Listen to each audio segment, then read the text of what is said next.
All right, another top story this evening is the spat between Japan and South Korea deepening, with both sides trading barbs.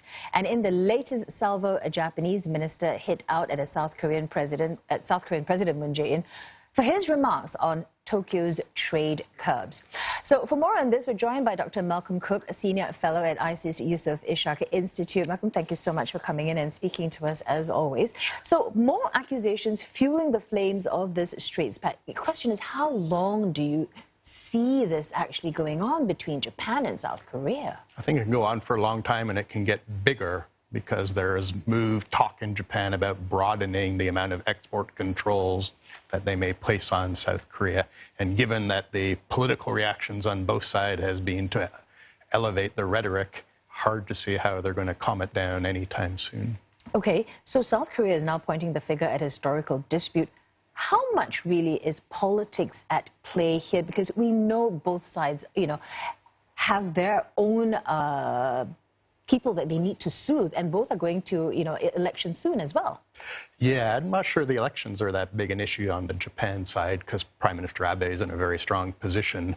But certainly the Japanese government saw that the Moon Jae-in government broke an agreement signed between South Korea and Japan under the previous South Korean government, and then South Korean courts are fining Japanese companies for World War II actions. So for the last few months, Japan has been threatening trade responses, either tariffs or other issues, and these export constraints on rare chemicals that South Korea needs is the first step in that long talked about response. You mentioned earlier about Japan expanding these trade curbs beyond just the microchips, beyond just the tech industries, also perhaps maybe removing South Korea from this white list, and that might actually happen next week, we know. How likely will that actually happen, and how damaging will this be for both sides?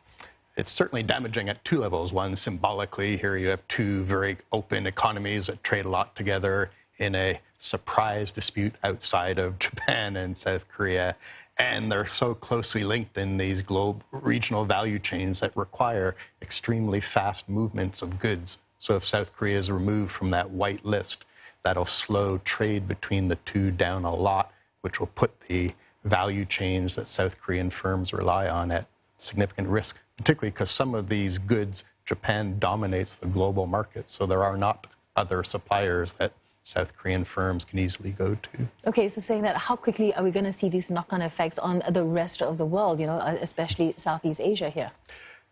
Yeah, because other parts of the region, as you say, tie into these. I think what may happen is the current export controls are based on national security claims that the South Korean firms aren't fulfilling their requirements. If the South Korean firms can say, we are now fulfilling the requirements, there is an exit ramp that isn't necessarily through Seoul, but through the companies.